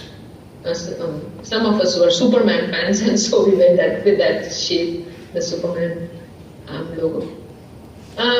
So that's me when I went for the screenings. This is all 4 of us when we were doing the training. So we had a 10-day training session. They taught us what all tasks we will be doing. We studied asteroid samples. We did some plant experiments. We had to get familiar with the habitats, layout, and all the equipment in there. So that was what our training involved in the 10 days before the mission. And then this is June 25th, At 9 a.m., we ingressed into the aircraft. It was our spacecraft basically into the habitat, and we were locked down. So this was just before that, and that's the four of us just taking some fun pictures. Now, what were we doing in the mission? This is the Hera habitat had 3 levels. This is the first level, which had the medical science station behind me here for medical emergency. This had all the equipment. We also had to measure our blood pressure regularly, do ultrasounds of our heart. There was an ultrasound equipment that we were trained on. All 4 of us had to do ultrasounds of our heart, draw blood samples, do ECGs, all kinds of medical tests on ourselves regularly.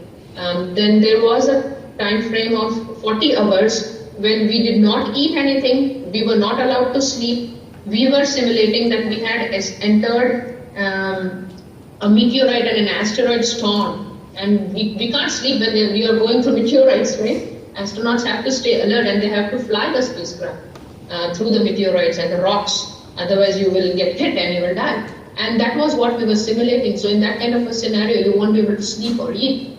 And so we were doing that for 40 hours. And at that time also blood was being drawn and our hearts were being monitored. So just to get the data of how that is affecting us physically. So we did those kind of tests, and there were extreme psychology tests also that I don't have the time to explain right now. This is our mission control. So we could communicate with the mission control through here. This was our communications center.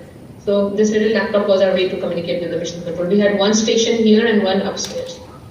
This is the ladder, which was our only way to get up to the second level. So I must have climbed this up and down 100 times during the day. But yeah, it was a great thing for exercise. This is an airlock. I think I have another picture of the airlock somewhere. This is the astronaut food that astronauts actually eat on the International Space Station. And we got to try that also. We had to dehydrate it. There's a kitchen here. This is our kitchen.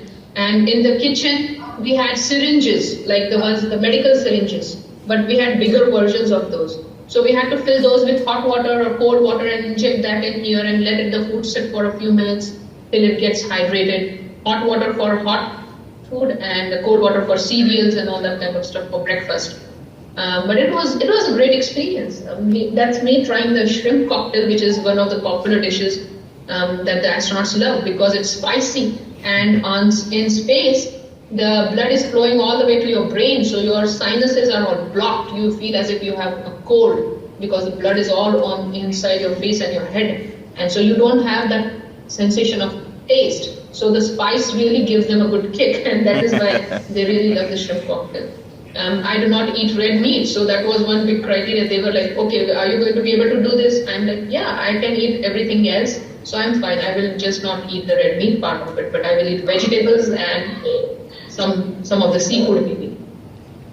So these are the kind of things you have to deal with. On an actual space mission, they are not going to have all the food that you can eat, and so you have to adapt a little bit, but not to the extent where you have to compromise your religion and stuff, right? You're not compelled to do that, thankfully. This is me trying to model the acoustic dosimeter, which I really hated because it was so heavy and it did not look really nice. It was all yellow but what it did was, it was measuring the amount of noise, the white noise that we were exposed to. We were told we are exposed to only 10% of the white noise that astronauts are actually exposed to on the International Space Station. There is so much of machinery involved that's humming and making a lot of noise. So imagine how that will affect you. Just like I was telling you, if you're sitting in an airplane and you have to listen to that white noise for so long, it's really annoying and it will affect your performance in the long term, especially for long duration missions. A spacecraft is going to make a lot of white noise. And how does that affect our psychology and our performance? That is another factor we need to study. So you see, do you see one area at a time that I'm telling you that needs a lot of research done? And as students, you have a lot of research scope if you are interested in doing some research in this area. So noise exposure that astronauts have to tolerate is one research area, and how it affects the performance and psychology, and what can we do to mitigate that? So these acoustic dosimeters, each of us had to wear for the whole day. It did not measure what we were talking or saying, those kind of sounds. It just was measuring the white noise. And yeah, we had to perform exercise every day, a cardio one day to measure the heart rates and everything, and just a regular stretching kind of an exercise the other day, because you know that astronauts have to keep exercising for 3 to 4 hours every day to maintain their muscle, and so that the muscle atrophy doesn't happen, the bone loss doesn't happen. So we did the cardio on these bikes. It was limited space, right? So we don't have enough space for a lot of exercise equipment. So we had this, we had the weights. Those are the kind of things we did. That's us on our first day. That's the level 2. This was a little desk, study desk plus entertainment desk. We had a couple of screens here where we could watch movies and stuff during our free time, which would be just like during our dinner time. And that's where we exercised. That's our crew quarters, very small, very compact, but it was good enough. If you are a person who cannot claustrophobic, if you cannot live in a smaller space, I don't think people in it, we from India have an issue with that, right? We are so used to living in small spaces. I did not really have a problem. We were allowed to be in our crew quarters only for the time when we would sleep. All other times we had to be down there. All of this the entire habitat was equipped with cameras. So they were monitoring us. We were like guinea pigs in a little laboratory. So we were being monitored. But the crew quarters was the only place and the bathrooms of course, where there were no cameras and we had the freedom, but we couldn't stay in here for long. Only during the 8 hours we were allowed to sleep. This is the airlock from which we did the medical conferences, psychological conferences, and talked to our families. We got to talk to our families 3 times during those 14 days, which was a good relief, right? On deep space mission, that will help the astronauts if they get to stay connected with their families. So yeah, it's an airlock. We would lock ourselves in here one at a time when it was our turn on the schedule, and then we could do psychological, medical, or family conferences from here. And that's just all of us. So that was basically our life on the mission. We performed a lot of experiments. Astronauts on the International Space Station, they don't get to sit idle at all. They have to keep working around the clock, performing a lot of experiments. And that's what we did here also. Here I'm performing a plant seed gel experiment where I'm trying to grow plants from a nutritional gel for plants. And the plants did grow quite well. We were monitoring them every day. This is an asteroid sample experiment where we're studying the asteroid samples. We were trained on how to use this special telescope. It has a light bulb in here, so the light is coming from down there. The samples are placed here, and we have to study those. We were trained how to recognize the elements that are involved, that specific sample is composed of. Then here we simulated that there was a radiation overdose, and then what will we do in that kind of? Radiation is harmful, right? And when a flare comes out from the sun, it is going to affect us. So what do we do in that case? So we locked ourselves in the airlock. We put the air masks on. And then we waited for signal from the mission control that it's okay and safe for you to come out. Here we simulated that I fell down, the commander fell down, broke her arm, and what do we do now? So it was an emergency simulation, and the crew fixed my arm with splinter. So that was fun. These are the kind of fun things we got to do. Building a rover is going to be a task that astronauts will do when they go to Mars, for example, right? And so we did not build a huge big rover. This was a simulation. But we did build a small rover. We got it to work, perform tasks that we would command it to. So that was a good. This is a flight simulator to explore the surface of the asteroid. This is how the simulator looked. Now they have a better one here. Good for the newer ones, newer crew members. But this is how we explored the surface of the asteroid. We were supposed to study the surface of the asteroid when we got there, get samples of the asteroid. Because that is what will happen in real life missions.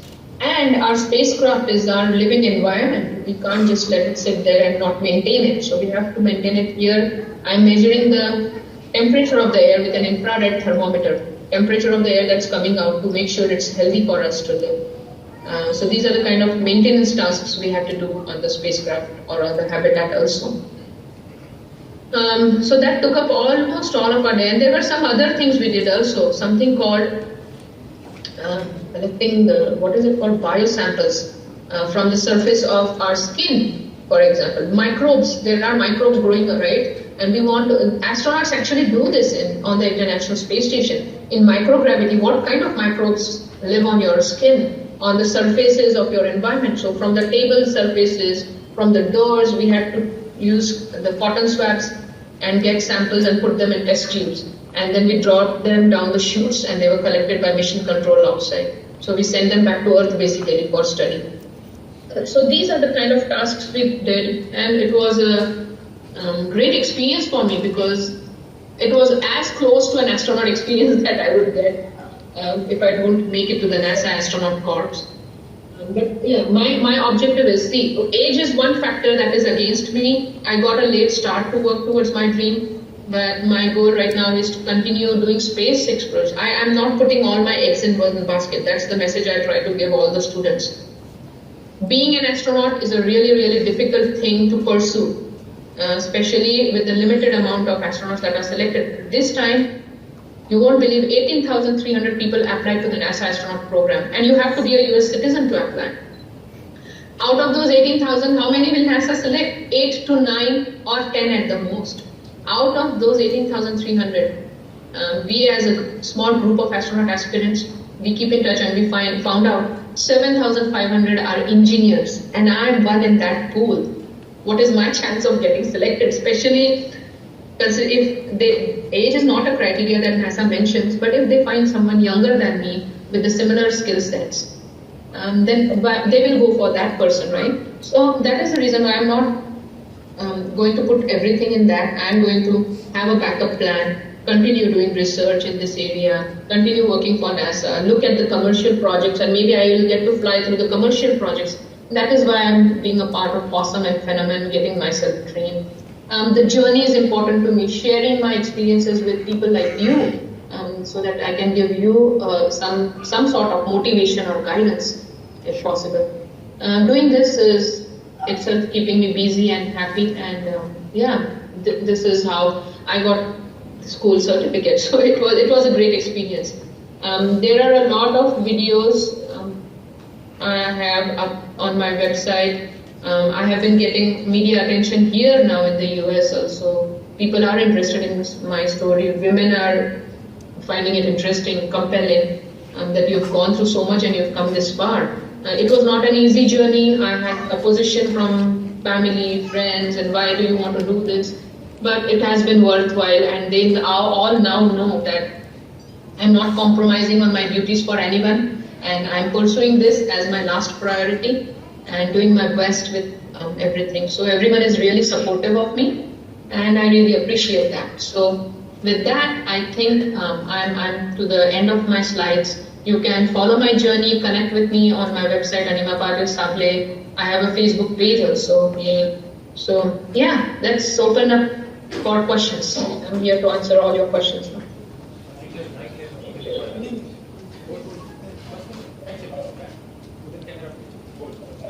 पेजवर, पण त्यापेक्षा it will be better तुम्हाला तो easily माझ्या वेबसाईटवर मिळेल, media आणि video section मध्ये.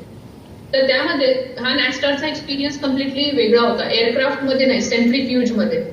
सेंट्रीफ्यूज मध्ये ते स्पिन करतात तुम्हाला, आणि त्या स्पिनिंग मोशनमुळे हाय ग्रॅव्हिटी इंड्यूस होते. तर त्यांनी काय केलेलं, व्हर्जिन गॅलॅक्टिकचं spaceship 1, if you have heard about it, spaceship 1 चा जो प्रोफाईल असणार आहे, when स्पेसशिप 1 starts flying, की ते इट गोज अप टू 40,000 फुटापर्यंत एअरप्लेनला अटॅच्ड जातं ते स्पेसशिप 1, आणि मग ते तिथून त्याला ड्रॉप करतात. स्पेसशिप 1 ला ड्रॉप केल्यावर यू एक्सपिरियन्स काही जीज तुम्हाला फील होतात, आणि मग ते सरळ जातं फॉर काही डिस्टन्स साठी सरळ जातं स्पेसशिप 1, आणि मग वन्स इट्स अवे, जेव्हा ते त्या एअरक्राफ्ट पासून लांब जातं, त्यानंतर ते रॉकेट सारखं वर टेक ऑफ करतं स्पेसमध्ये. तर तो जो प्रोफाईल आहे, फ्लाईट प्रोफाईल, तो प्रोफाईल त्या सेंट्रीफ्यूज मध्ये मला एक्सपिरियन्स करायला मिळाला. त्याच्यामध्ये मला up to 6 Gs, which is like 6 Gs म्हणतात की मॅक्सिमम ऍस्ट्रॉनॉट्सने फेस केलेला आहे आतापर्यंत. पूर्वी अपोलोचे जे होते त्यांना जरा जास्तच जीज एक्सपिरियन्स करायला लागले आणि ते सर्व्हाइव्ह, पण त्यांच्या बॉडीजवर दुष्परिणाम झाले. त्यांना अगदी अप टू 40 जी एक्सपिरियन्स करायला लागलेले, which could actually kill them, मारून टाकू शकतात तिथले जीज. पण आता त्यानंतर जेव्हा स्पेस शटल्स फ्लाय करायला लागले आणि रशियन सोव्हिएत कॅप्सूल्स मध्ये सुद्धा 4G पर्यंत मॅक्सिमम ऍस्ट्रॉनॉट्स एक्सपिरियन्स करतात. आम्हाला स्पेसशिप 1च्या प्रोफाईलमध्ये 6Gs एक्सपिरियन्स करायला मिळाले. अँड अँटाय जी मनोवर्स असतात ते तुम्हाला शिकवले जातात. हुक्स मनोवर म्हणतात ते, ज्यात तुम्ही सगळी बॉडी तुमची हात आणि पाय, स्पेशली पायांचे मसल्स टाईट करायचे, ज्याच्याने ब्लड फ्लो थोडा स्लो होतो आणि मग ते ब्लड तुमच्या ब्रेन मधून फटाफट वाहून जात नाही. तर ते अँटायजी तसे मॅन्युअर्स शिकवले जातात. अँड देन तुम्ही ते तेव्हा इम्प्लिमेंट करायचे जेव्हा हाय जी सेट होतं. पण आय फाउंड आउट की मला तसं जास्त करावं नाही लागलं. 6G साठी करावं लागलं, 4G साठी नाही करावं लागलं. I was fine. तर आणि मग दुसरा प्रोफाईल मी फ्लू एक्सकॉर लिंक्स. एक्सकॉर ही पण एक कमर्शियल कंपनी आहे. त्यांचं लिंक्स हे स्पेसक्राफ्ट आहे जे स्पेस शटलचं खूप खूप खूप लहानसं व्हर्जन आहे आणि त्याचा प्रोफाईल फ्लाय करायला मिळाला. त्यात 4G पर्यंत एक्सपिरियन्स केले. सो जीज जे असतात, हे जे हाय जीज असतात, लेट मी स्टॉप शेअरिंग. हे हाय जीज असतात ते एकतर व्हर्टिकल डिरेक्शन मध्ये असतात आणि हॉरिझॉन्टल डिरेक्शन मध्ये असतात. तर हॉरिझॉन्टल डिरेक्शन मध्ये एक्सपिरियन्स जे होतात ते इझिली जरा मॅनेजेबल असतात. पण व्हर्टिकल डिरेक्शन मध्ये जे येतात ते तुमचं ब्लड सगळं खाली खेचलं जातं आणि that is the toughest one. म्हणून त्यासाठी ते अँटायजी मनोवर्स यूज करणं खूप जरुरी असतं. So that was the experience. You're welcome. Hello, madam. This is Sushant. Yeah. Yeah. Namaste. With you all days. I hope I didn't get you bored with chat. No, that's fine. Okay. My question is rather different. We were in talks with Patil-Sabale madam earlier. So for citizen scientist program, she suggested us Universe to follow. Okay. So what is your guidance to us? What is other thing that we can use to be a citizen scientist? Yeah. So हे जे projects, you want me to answer in English or Marathi? I'll answer in Marathi. मी खूप English बोलते केव्हाची. चालेल. तर citizen scientist म्हणून आता हे POSSUM आणि फेनम जे मी म्हणते हे प्रोग्राम्स सुद्धा सिटीजन सायंटिस्ट प्रोग्राम्स आहेत. तर पॉसम अकॅडमी, जेसन जो आहे तो प्रिन्सिपल इन्व्हेस्टिगेटर आहे पॉसमचा. I am in talks with him to bring Possum to India. Possum academy इंडियाला आणायचं, कारण इंडियामध्ये खूप इंटरेस्ट आहे, हे सगळ्यांना माहित आहे. आणि तर तसं काहीतरी इंडियामध्ये आणायचं असा प्लॅन आहे आमचा सिटीजन सायंटिस्टसाठी. त्यानंतर प्लॅनेट हंटर्स म्हणून, जर तुम्हाला ऍस्ट्रॉनॉमी मध्ये इंटरेस्ट आहे, I haven't explored this option, पण मी ऐकलंय की planet hunters is run by citizens and you can contribute to that. अजून एक नासाची सुद्धा वेबसाईट आहे ज्याच्यामध्ये NASA allows the public to connect to use their resources. Public can use their own personal resources like their laptops and their computers to help find planets. For fun, मी आणि माझ्या मुलांनी ते केलं एक दिवस for a few hours. But मुलांचं जे लहान मुलं असतात त्यांचा जो स्कोप असतो किंवा जी काय अटेन्शनचा जो फोकस कॅपॅसिटी असते ती खूप छोटी असते, लहान असते. आणि त्यामध्ये तुम्ही ती जी नासाचा डेटा जो येत असतो टेलिस्कोप्सवर जो मॉनिटर करतो, there is a very rare chance, a very slim chance you will find something if you are just sitting for a few hours. So we lost interest in that initiative. But that is one thing, if you really have interest to find, help NASA with their research, तर ती एक website आहे, मी ती शोधते आणि मला देते. फेनम हा एक प्रोजेक्ट सुद्धा आहे. पण कीप दिस इन माइंड की हे जे प्रोजेक्ट्स आहेत, you will have to fund yourself to be a part of them. कारण हे लोक जे हे प्रोजेक्ट्स रन करतायत त्यांच्याकडे पैसा नाही, सगळं फंडिंग वर चालतं, right. NASA is a government organisation. Budget cuts वर का rely, why do we have to rely on budget? Because it's all based on funding. My project got over Kepler and then I had to look for another project because the funding for the project was over. So this is a big issue in the space side of things, because people are not ready to put in a lot of money. So if you want to do something about it, तुम्हाला स्वतःचं थोडं investment करावं लागेल. Phenom and Possum are those kind of projects where you have to put in something from your own side. But it's worth it. They arrange trainings for you. Hey, microgravity. And the Possum is like studying the noctilucent clouds in the upper mesosphere. Our upper mesosphere, आपल्या atmosphereच्या layers आहेत, right? त्या layers मध्ये stratosphere, troposphere, mesosphere आणि मग upper mesosphere. Upper mesosphere मध्ये clouds असायला हवे का? No, that is not a place where clouds should be. Clouds get over in the troposphere, च्या uppermost layer मध्ये. तर तिथे क्लाउड्स दिसत आहेत आणि कुठून आले ते क्लाउड्स, का फॉर्म झाले ते क्लाउड्स, त्यांना नॉक्टिल्युसेंट क्लाउड्स म्हणतात. तर मग ते पोल्युशनमुळे, ग्लोबल वॉर्मिंगमुळे झालेत का? सायंटिस्ट थिंक ते कार्बन डायऑक्साईडच्या लेवल्स वाढल्यामुळे झालेले क्लाउड्स तयार. तसेच क्लाउड्स मार्शियन ॲटमॉस्फिअर मध्ये सुद्धा दिसलेले. तर we want to study those clouds, and for that we need to travel up to the upper mesosphere and gather samples. We don't know right now what are they made of. Are they going to prove harmful for future spacecrafts? Just the commercial space flights will become common. Then the sky will get, like, you will see a lot of spaceships launching. And will it be harmful for them when they re-enter the noctilucent clouds? Case studies करण्यासाठी we will need a set of people who are trained, who are not actually NASA astronauts or anything, not affiliated with an organization, but they are trained like astronauts to fly in upper mesosphere, जिथे you will experience microgravity. तर तुम्ही मायक्रोग्रॅव्हिटी handle करून ते पॉसमचं जे camera आणि ते data collect करण्याचे equipments आहेत ते हँडल करता यायला पाहिजे, म्हणून हे ट्रेनिंग्स दिले जात आहेत. तर अशा ट्रेनिंग्समध्ये तुम्ही पार्टिसिपेट करू शकता. सो या माझ्या वेबसाईटवर मी शेअर करणार आहे पॉसमचं जेव्हा नेक्स्ट क्लाससाठी. आता इंडियामधून ऍक्च्युली स्टुडंट्स आले, 2 स्टुडंट्स आले या लेटेस्ट क्लासमध्ये. तर it is a bit expensive, let me Warne you, but it will be worth it, and there will be a chance that you might get to fly. So, thank you. सध्या तर हे एवढे projects आहेत ज्यात citizen science involved आहे. How this is going to observe Earth like planets, and does it work on the same principle like Kepler? Yeah, exactly. It does work on the similar principle. It is still going to measure the light coming from the stars, and it is going to use the same software that Kepler used. We have a software called the pipeline software that I was a part of, also the part of the team that was working on it. That software will have to be fine-tuned a lot, so that work is going to start. But yeah, it's the same software, the same concept that Tess is going to work on, because with Kepler we know that it works perfectly, it gives us the data that we are looking for. So there is no need to change anything, and we just went with Tess now, which is going to do the same thing, but it's going to look at a lot of stars. And because Kepler was looking at only one section and Tess is going to look at the whole sky, we have to modify the software a bit. But yeah, the principle is still going to be the same. The bottom line is. Good morning, ma'am. This is Vijay. I have a couple of questions. Ma'am, have you visited Concordia? Have I what? Have you visited Concordia? North Pole. No. Okay. No. Ma'am, Not yet.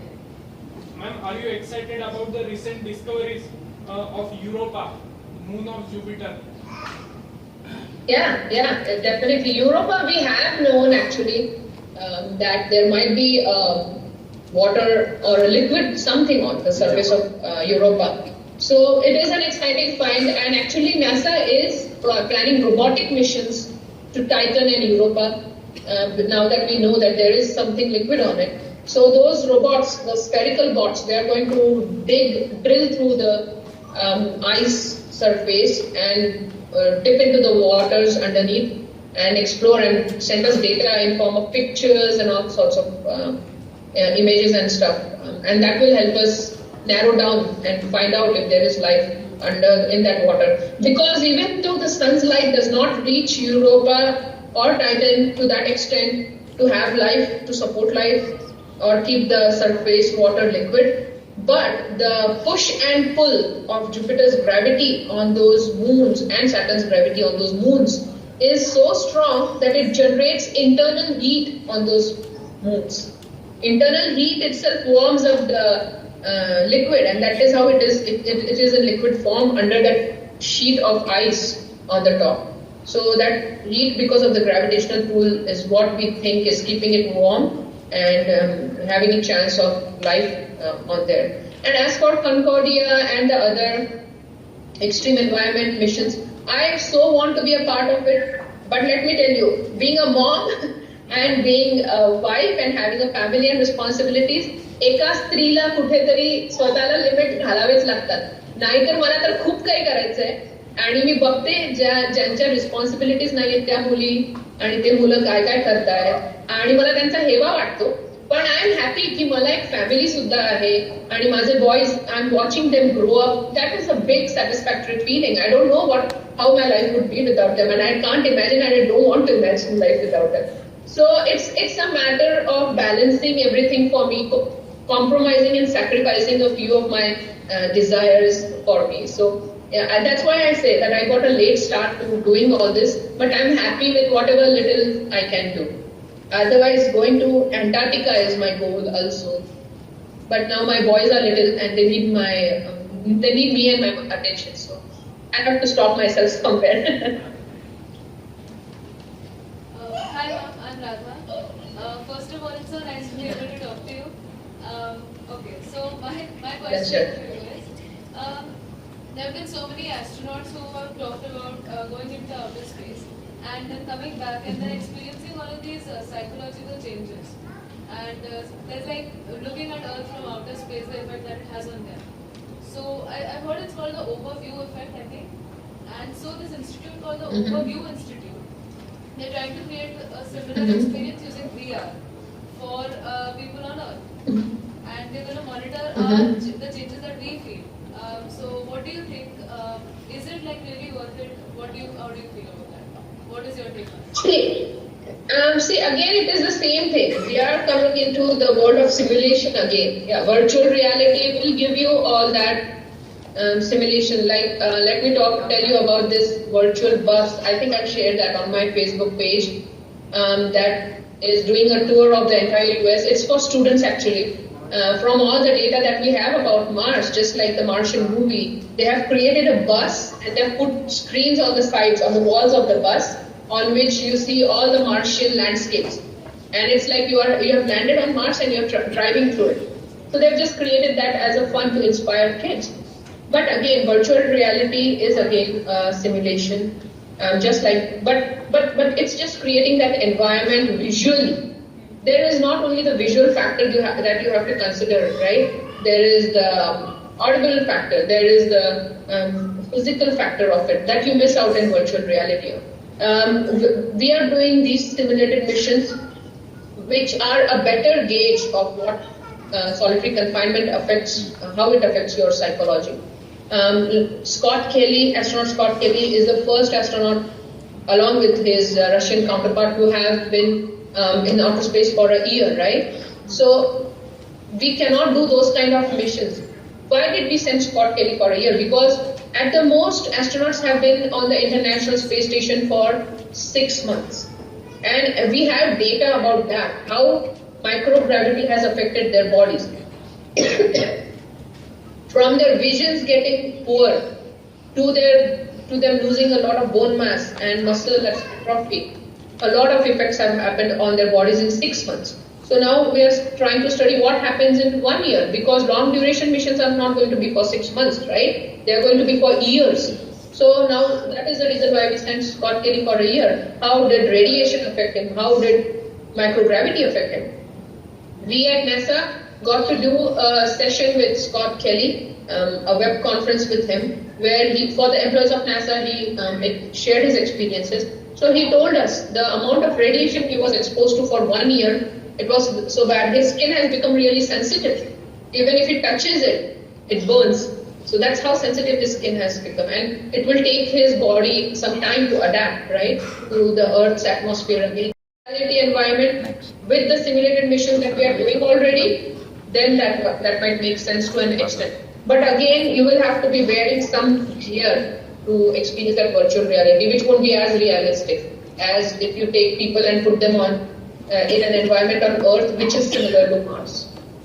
So let's see how that goes. People are coming up with newer ideas. It's a field of research in its infancy. There is a lot of scope to do a lot of stuff. So they can take it on the commercial side of things to give people the experience, just to give them the experience of how it will be when they are out there. Good morning, ma'am. Good morning. Which is the best exercise in space? And can you please tell me about the foldable device used for multi-purposes exercise in space station? Which is the best exercise? So see, we want to make sure our heart is working efficiently, right? If our heart stops working or its functioning becomes poor, what will happen? There will be no blood supply to our brain, which is like our biggest computer to keep our entire body functioning. So cardio exercises are the most important, and then everything supplements it basically to keep our bones and muscles stronger, everything else. So, but the cardio is the biggest, the most important. From the exercise equipment that I know of, what is important and that is foldable, everything that is on the International Space Station is foldable. Everything will have to be portable, foldable, but I think the treadmills that they have are of that sort. I think they have a special exercise area, so they don't have to fold up and all that. It will be an additional task for them, so they leave it as it is. But yeah, there is no specific such exercise equipment that is multi-purpose and that is foldable as such. Hello, Anima. This is Hi. Anima. I'm a space educator and I've undergone the training at NASA's Anima Space Education Program at Marshall Space. Oh. Yeah. So it's Cool. nice interacting with you. So one question I had is, Same here. Yeah, thank you. One question which is related to the stratospheric observatory, which the SOFIA project is being kicked off. Yeah. So what are the kind of research programs that are being carried out at SOFIA? Anything related? I haven't been following SOFIA very aggressively, but yeah, I do know that they are looking at things in the infrared area, in the infrared range. And in that range, what we are doing is measuring the amount of heat coming out from objects, and that's what helps us study those objects. So for example, we've looked at all sorts of things. First thing is why we are taking SOFIA up in stratosphere. Why have we done this big tasks of taking out everything, strapping out everything from an airplane and putting a observatory in there is because of the Earth's atmospheric interferences. We don't get that kind of data that we would like to. And we don't want to launch something directly in space also. We have a lot of telescopes out there in space, but SOFIA is our means to get data right away, get our hands on that data right away. So yeah, it is looking at black holes and all nebulas. It is studying. So what happens with each of these observation missions is, from Kepler's experience, I can tell you, scientists narrow down a set of objects that they want to study, the objects of interest. They narrow those down, and then they meet and then they decide which are the objects that they find important to study. So it's the same for SOFIA. Every time SOFIA flies, there is a big mission plan in place before the actual flight, and that's when they decide what objects they want to study. Those objects might vary. They don't have a fixed set of objects that they will study. It varies according to the season, according to what is showing up in the sky at that point of time in which hemisphere. SOFIA travels a lot to Australia, because from Australia they can get a better view of the objects in the sky that they cannot get from here. So yeah, it keeps changing depending on every mission. It's planned out accordingly. There are some guidelines that they follow, and it pans out accordingly. I hope I answered that question. Thank you. Good morning, ma'am. I'm my question is, Loudly. how we can attend more and more live events and NASA webinars? I did not hear your question clearly. Can you say that again? How we can attend more and more live events and NASA's webinars? Should we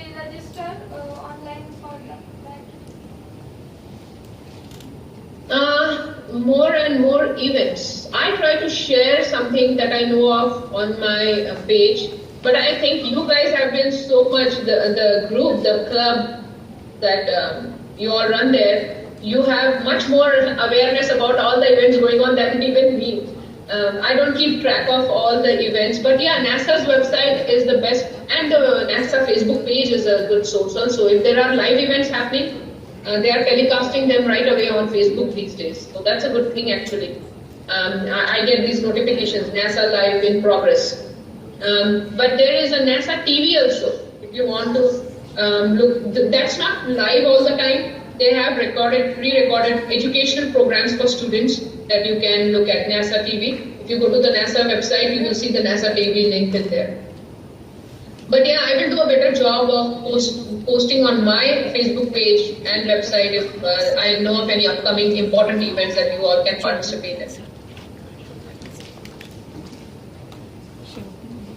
My question to you, ma'am, that how many planetary candidates found by the Kepler missions and how many are they finalized or confirmed that yes, it is a planet, and what is the procedure?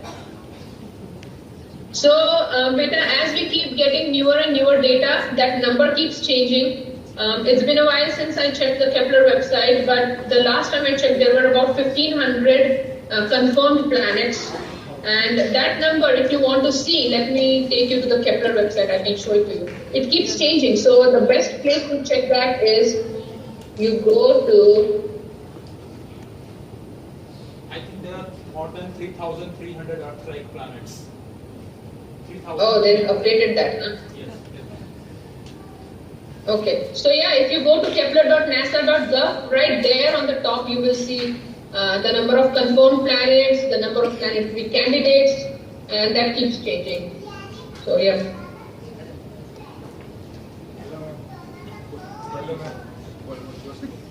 Yeah. Hi.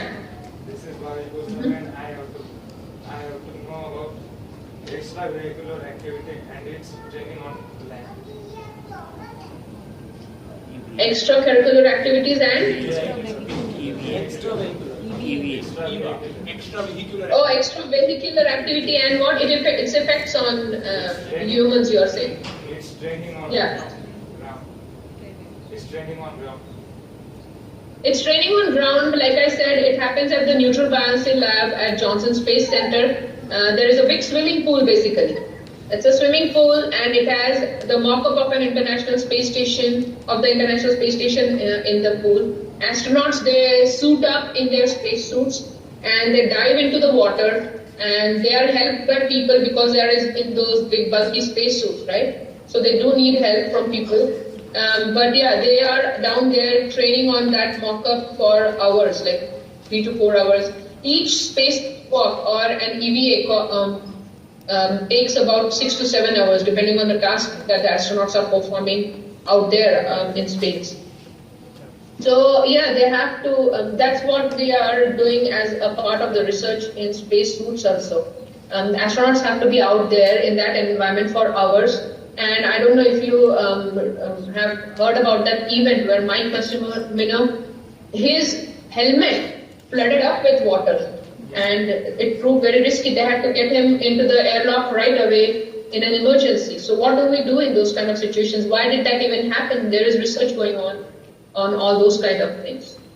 So yeah, but our best training ground here to simulate the microgravity for a spacewalk or an EVA is the Neutral Buoyancy Lab at JSC.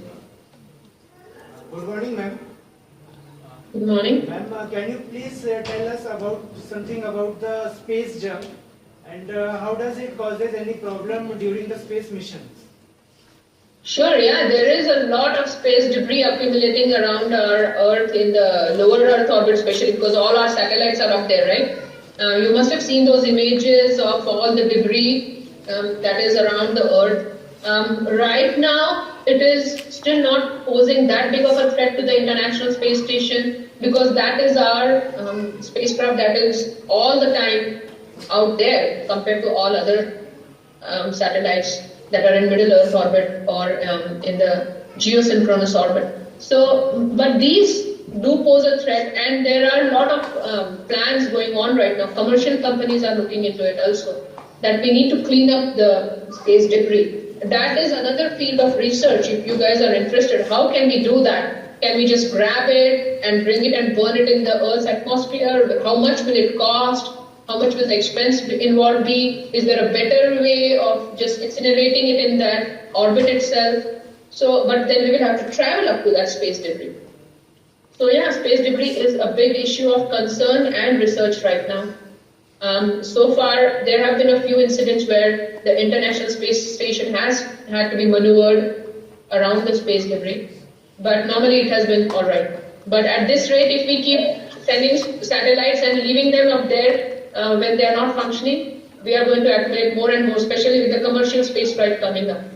So we do need to tackle space debris, and there is no efficient way of doing it right now. Hello ma'am, good morning to you. Hi. I'm Ketki, and I've got two questions. The first Okay. one is, last two questions actually. The first one Okay. is, you showed that brightness versus time graph for the Kepler mission. So I just want to ask that at a time, how much exoplanets Kepler mission can verify, or how much planets it मतलब कितने planets वो एक time में calculate करता है कि हाँ ये अगर ऐसे भी हो सकता है कि सन के सामने से एक बार दो प्लैनेट्स भी जा सकते हैं, तो क्या वो एक बार एक ही प्लैनेट कैलकुलेट करता है या दो प्लैनेट भी कर सकता है या फिर उससे ज्यादा भी कर सकता है? तो ऐसा हुआ है कि केपलर का जो हम लोग सॉफ्टवेयर प्रोसेस करते हैं, वो केपलर से जो डेटा आता है उसको प्रोसेस करता है, राइट? तो उसका जो आउटपुट होता है वो प्लॉट्स के फॉर्म में होता है, इमेजेस के फॉर्म में होता है, जिसमें वो जो डिप्स दिखाए थे मैंने आपको, वो दिखते हैं। तो वो सारा डेटा एस्ट्रोनॉमर्स और साइंटिस्ट्स के पास जाता है, और हमारे before that data is produced, our software has the means. We have gone through all these. This can be a possibility, that can be a possibility. When we see there are two dips that are so close to each other, we do know that there is something wrong.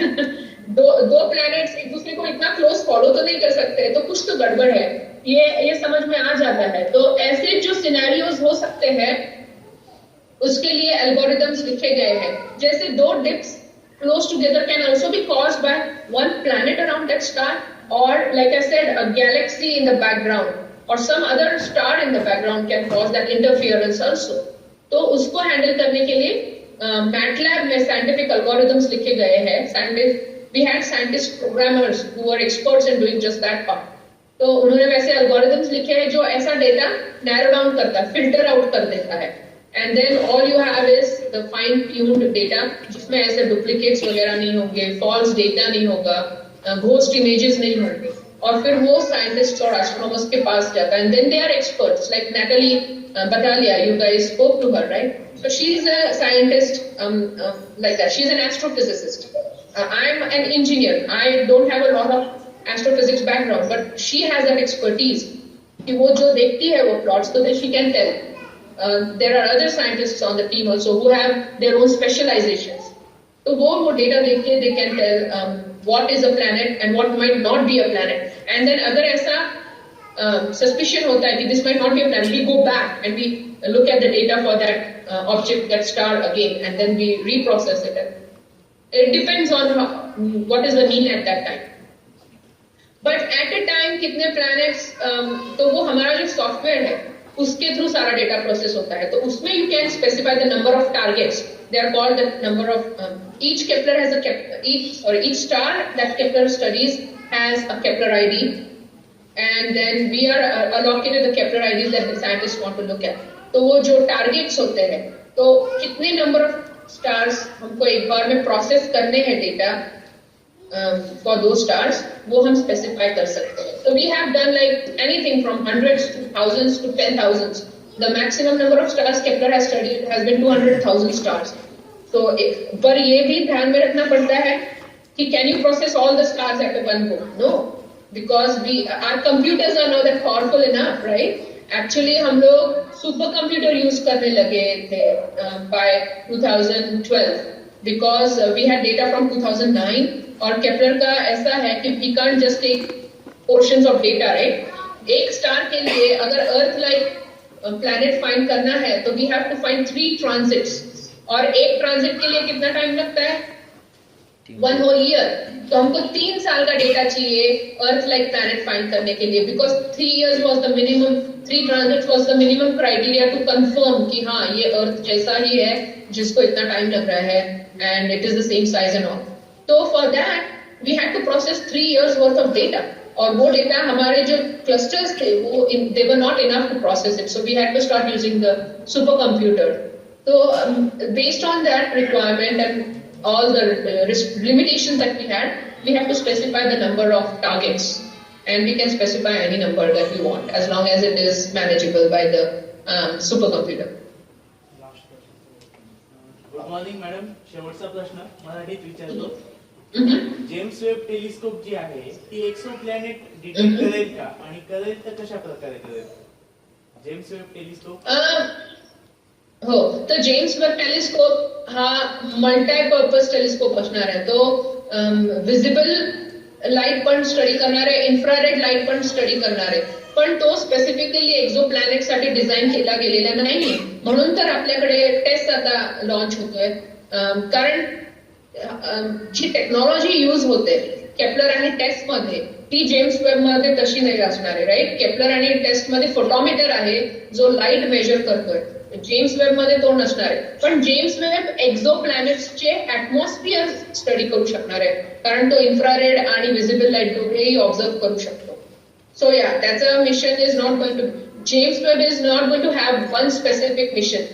त्याला भरपूर वेगवेगळे task करता येणार आहेत आणि म्हणून need बेसवर NASA will decide every time की okay this time we are going to study this time we are going to study this.